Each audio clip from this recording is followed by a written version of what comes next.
আসসালামু আলাইকুম। আজকে আমরা যাব আমাদের বাড়ির পাশে যে বিলটা আছে ওই বিলের অনেক মানুষ ধান কাটতেছে। তো ধান কাটা নিয়ে একটি ভিডিও দিব। আগে দেখতাম যে দল বাইন্দা লোক দিয়ে ধান কাটতো, তো এখন ডিজিটাল হওয়া নেই, এখন তারা মেশিন দিয়ে ধান কাটতেছে। তো মেশিন দিয়ে কীভাবে ধান কাটে গ্রাম অঞ্চলে সেটাই আপনাদেরকে দেখাবো। তো কথা না বাড়িয়ে আমি নেমে পড়লাম আমাদের বিলের উদ্দেশ্যে। তো আমি বিলে নামছি, ওমা গোমা কতগুলা পানি, এত পানি আমি ভাবতে পারিনি। পানি দেখে আমি তো অবাক। তো যাই হোক, পানি যেহেতু বিলেতে নামতেই হবে, ভিডিও তো বানাতেই হবে, তো সব কষ্ট বলে আমি ভিডিওতে নামিয়ে পড়লাম। এখন বর্ষাকাল, বিলে অনেক পানি, তো অনেক কষ্ট হইতেছে।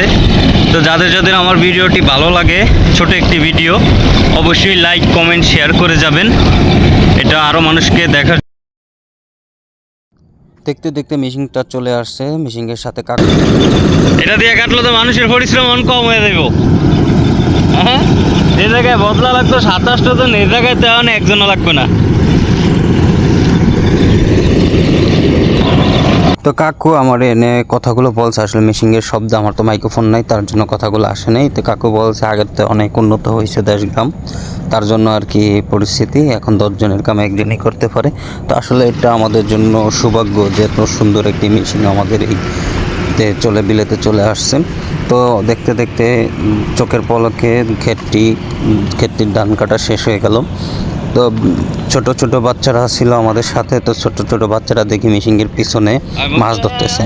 মাছ তো নাই, তারপরে ওরা শয়তানি করতেছে, ছোট ছোট পুঁটি মাছগুলো যেগুলো আছে ওরা ধরতেছে। তো ওদের সাথে একটু শয়তানি দুষ্টামি করলাম, করে পরে দেখি যে ধান কাটা শেষ করে চলে গেল। তো আসলে মেশিন দিয়ে অনেক উন্নত হয়েছে। যে আগে দেখতাম এক করার জমিনে ধান কাটতে হলে তার 5জন 6জন পেয়েই প্রায় একদিন লাগাই দিত, কিন্তু এটা 10 মিনিটের ভিতরে পুরো ধান মান কাইটটা সব কিছু রেডি করে ফেলে, ধান লও লাগে না, কত সুন্দর হয়েছে মেশিনটা। আগে দেখিনি, আমি প্রথম দেখলাম ধান কাটতে। যেহেতু আগে বাইরে ছিলাম, বিদেশে ছিলাম, এই জন্য গ্রামগঞ্জের সমস্ত কিছু দেখা হয় নাই, শহর অঞ্চলে ছিলাম। এখন যেহেতু কন্টিনিউ থাকতেছি গ্রামে, তো এখন আস্তে আস্তে সবই দেখি। কী সুন্দর পোলাপানে মাছ ধরতেছে, তাদের মাছ ধরা দেখে আমারও খুবই ভালো লাগতেছে।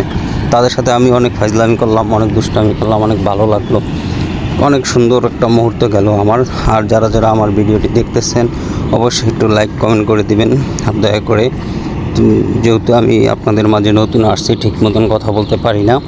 তো যাই হোক, নিজের ভুল স্বীকার করতেছি, অনেক ভুল হয় ভিডিওতে, ভিডিও বানানো তেমন পারি না। বেশিরভাগ আমার কাছের লোকেরা আমাকে লাইক কমেন্ট করেন না, আমার খুব খারাপ লাগে। কারণ কি, একটা লোক যদি একটু চেষ্টা করে অবশ্যই তাকে আপনারা সাপোর্ট দেওয়া উচিত। বেশিরভাগই এলো ফলাফলের দুষ্টামি একটু দেখলাম, খুবই ভালো লাগলো।